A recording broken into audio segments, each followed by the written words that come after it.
नमस्कार बच्चों, उम्मीद है आप सब ठीक होंगे। गर्मियों में छुट्टियों का मजा भी ले रहे होंगे। तो चलिए शुरू करते हैं फिजिक्स कक्षा 10। ठीक है, छाया प्रतिबिंब के बारे में, छाया और प्रतिबिंब के बारे में। इसके पहले हमने आप सभी को बताया था प्रकाश, प्रकाश के गुण, प्रकाश का परावर्तन। ठीक है, प्रकाश, प्रकाश के गुण तथा प्रकाश के परावर्तन के बारे में। अब यहाँ पर आप सभी को आज बताएंगे छाया, जब बताएंगे छाया के बारे में बताएंगे और प्रतिबिंब के बारे में, छाया और प्रतिबिंब के बारे में। ठीक है, प्रतिबिंब के बारे में देखिए, छाया और प्रतिबिंब में थोड़ा सा कंफ्यूजन होता है। ये समझ नहीं आता कि छाया किसे कहें, प्रतिबिंब किसे कहें। ठीक है, तो हम आप लोगों को स्पष्ट बता दें, छाया वह होता है परछाई। छाया का मतलब क्या होता है? परछाई। परछाई इसको बोलते हैं, परछाई। और प्रतिबिंब का मतलब होता है फोटो। इसका मतलब क्या होता है? फोटो। देखिए यहाँ पे परछाई, जैसे आप लोगों को यहाँ बोर्ड पे कुछ काला काला सा दिखाई दे रहा होगा। ये बल्ब से आने वाले प्रकाश किरण की वजह से यहाँ क्या बन रहा है? पीछे छाया बन रहा है। ठीक है, क्या बन रहा है? छाया बन रहा है। परछाई यानी छाया यानी कि वही क्या हो गई? परछाई हो गई। प्रतिबिंब अर्थात फोटो। देखिए, जब आप शीशे में जो देखते हैं अपने आप को, जो खुद को देखते हैं, यानी कि जो अपने आप जो दिखाई देता है शीशे में, जो अपने आप को देखते हैं, तो आपका जो दूसरा रूप होता है वही क्या होता है? आपका प्रतिबिंब होता है, यानी आपका क्या होता है? फोटो होता है। चलिए इसको परिभाषित करते हैं किताब के माध्यम से। ठीक है, यहाँ पर हमने पहले से ही छाया का परिभाषा लिख के रखा हुआ है। यहाँ पर आप लोग देख सकते हैं कि छाया किसे कहते हैं? छाया। छाया को अंग्रेजी में बोलते हैं शैडो। क्या बोलते हैं? शैडो। जब किसी प्रकाशीय स्रोत, चाहे जलती हुई मोमबत्ती हो या जलता हुआ बल्ब हो या फिर आपका सूर्य, ठीक है, के सामने एक अपारदर्शक वस्तु रखने पर प्रकाश की किरणें वस्तु को पार नहीं कर पाती हैं, जिससे वस्तु के पीछे एक अंधकार भाग दिखाई पड़ता है। जिससे वस्तु के पीछे एक अंधकार भाग दिखाई पड़ता है, जिसे क्या कहते हैं? छाया कहते हैं। क्या कहते हैं? छाया कहते हैं। देखिए यहाँ पर यदि आप लोगों को यहाँ पर कुछ बातें ना सुने, जैसे यहाँ पर लिखा हमने प्रकाशीय स्रोत। यदि आप लोगों को ये नहीं समझ में आ रहा कि सर ये प्रकाशीय स्रोत होता है क्या? प्रकाशीय स्रोत वह होता है जिससे प्रकाश की किरणें निकलती हैं। जैसे हमारा सूर्य से प्रकाश आता है, तो यानी कि सूर्य क्या हो गया? प्रकाशीय स्रोत हो गया। ठीक है, इसी प्रकार से यदि नाइट में बल्ब जलता है तो बल्ब से भी क्या था? प्रकाश की किरणें आती हैं, जिसे वस्तु दिखाई देता है, इसलिए बल्ब भी क्या हो गया? प्रकाशीय स्रोत हो गया। या फिर नाइट में या फिर रात में यदि हम मोमबत्ती जला देते हैं, अंधकार में मोमबत्ती जला देते हैं, तो मोम बदलती मोमबत्ती से भी क्या आता है? प्रकाश की किरणें आती है। तो इस प्रकार से जलती हुई मोमबत्ती भी क्या हो गया? एक प्रकार का प्रकाशीय स्रोत हो गया। ठीक है, के सामने एक अपारदर्शक। देखिए अपारदर्शक का अर्थ यह है कि अपारदर्शी या फिर अपारदर्शी कहिए, अपारदर्शी वस्तु। देखिए अपारदर्शी वस्तु उसे कहते हैं जिसके आर पार देखा ना जा सके। जैसे ये बोर्ड है, बोर्ड हम कहें अपारदर्शी वस्तु, क्योंकि बोर्ड के पीछे क्या है हमको दिखाई नहीं दे रहा है। जबकि हम जानते हैं कि बोर्ड के पीछे क्या हो सकता है? दीवार हो सकता है। लेकिन क्या हमको दीवार दिखाई दे रहा है? नहीं, दीवार नहीं दिखाई दे रहा। तो इसलिए ये जो आपको बोर्ड दिखाई दे रहा है, ये व्हाइट यानी सफेद बोर्ड दिखाई दे रहा है, ये सफेद बोर्ड आपका क्या है? अपारदर्शी वस्तु है। ठीक है, अब जैसे यदि हम बात करें ये त्वचा, अब देखिए इधर बोर्ड है, अब हमने यदि हाथ रख दिया, अब इस हाथ के पीछे वाला भाग नहीं दिखाई दे रहा है, तो इसका मतलब ये हमारा हाथ क्या हो गया? अपारदर्शी वस्तु हो गया। ठीक है, जबकि अगर जिसके आर पार दिखाई दे, जिस वस्तु के आर पार दिखाई दे उसे क्या कहते हैं? पारदर्शी कहते हैं। ठीक है, तो ये आपका हो गया छाया। चलिए इसको कुछ थोड़ा सा चित्र के माध्यम से बता देते हैं। जैसे मान लेते हैं कि यहाँ पर हम कोई मोमबत्ती जला करते हैं, यहाँ पर एक कोई थोड़ा सा मोमबत्ती जला रहे हैं, ठीक है, मोमबत्ती जला रहे हैं। अब देखिए यहाँ पर यदि कोई मोमबत्ती एक जल रहा हो, ठीक है, यहाँ पर यदि कोई मोमबत्ती हम जला दें, मान लेते हैं कि मोमबत्ती यहाँ पर ये जल रहा है, ठीक है, ये मोमबत्ती जल रहा है। अब इस मोमबत्ती के सामने यदि कोई एक बॉल रख दें, क्या रख दें? एक बॉल रख दें, गेंदा रख दें, क्या रख दें? एक गेंदा रख दें।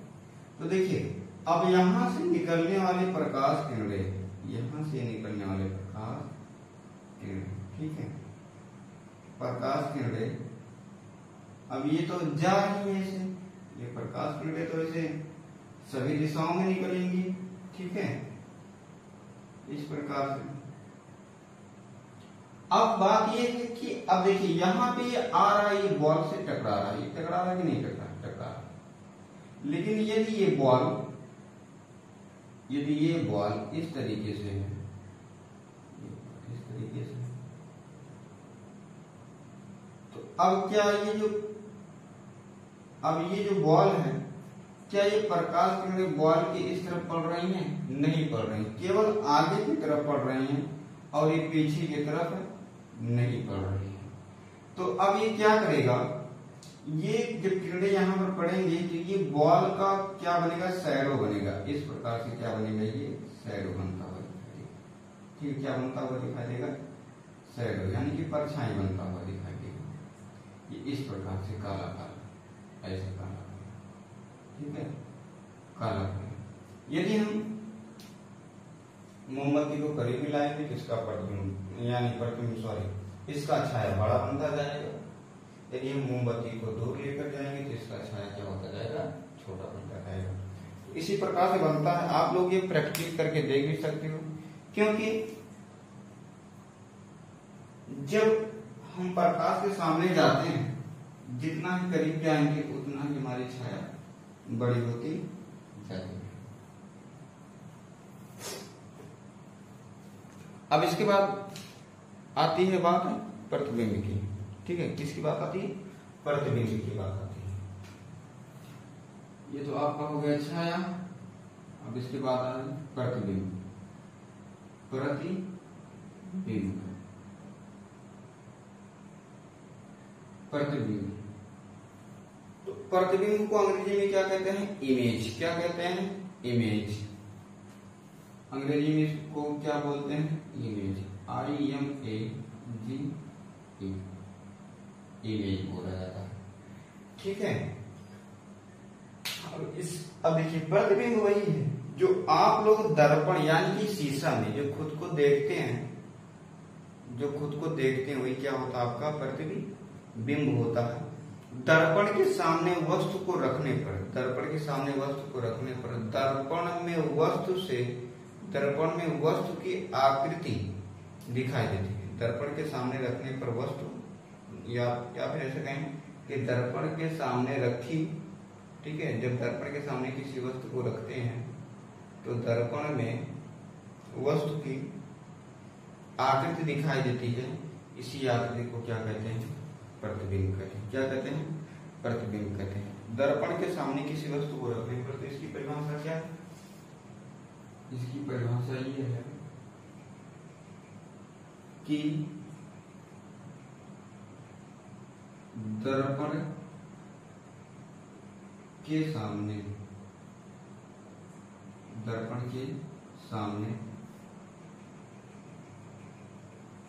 किसी वस्तु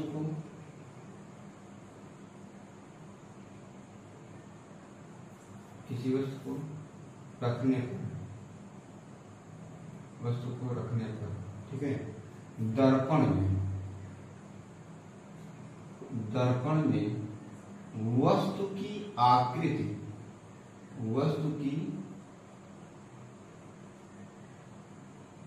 वस्तु की आकृति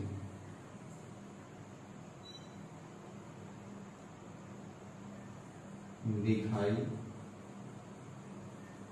देती है। ठीक है, इसी आकृति को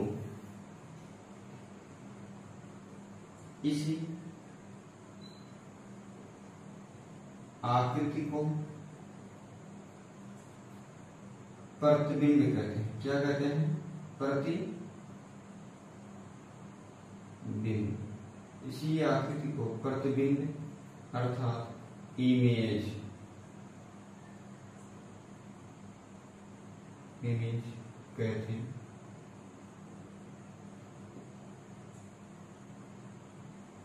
कहते हैं। ठीक है, अब यही प्रतिबिंब दो प्रकार का होता है। एक बार फिर से बता दें, किसी दर्पण के सामने वस्तु को रखने पर दर्पण के अंदर एक आकृति बनती है, उसी आकृति को क्या कहते हैं? प्रतिबिंब कहते हैं। यही प्रतिबिंब आपका दो प्रकार का होता है। कितने प्रकार का होता है? दो प्रकार का है। पहला है वास्तविक प्रतिबिंब, दूसरा है आभासी प्रतिबिंब। वास्तविक प्रतिबिंब को अंग्रेजी में रियल इमेज बोलते हैं। ठीक है, और आभासी प्रतिबिंब को अंग्रेजी में, ठीक है, वर्चुअल इमेज बोलते हैं। ठीक है, अब ये कितने प्रकार का होता है? दो प्रकार। अगर हम बात करें प्रतिबिंब, ठीक है, प्रतिबिंब दो प्रकार का होता है। प्रतिबिंब कितने प्रकार का होता है? प्रतिबिंब दो प्रकार का होता है।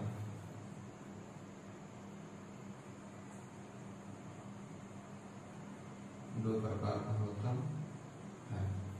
ठीक है, अगर यहाँ एक ही बात करें, पहला वास्तविक प्रतिबिंब। कौन सा प्रतिबिंब? वास्तविक।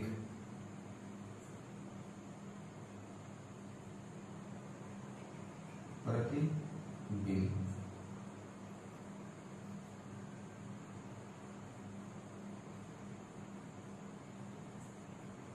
वास्तविक प्रतिबिंब। ठीक है, वास्तविक प्रतिबिंब को अंग्रेजी में बोलते हैं रियल इमेज।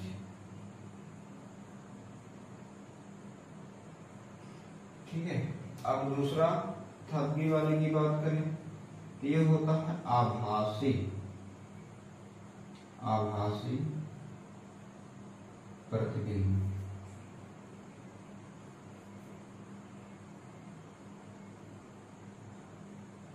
आभासी प्रतिबिंब। ठीक है, वर्चुअल इमेज।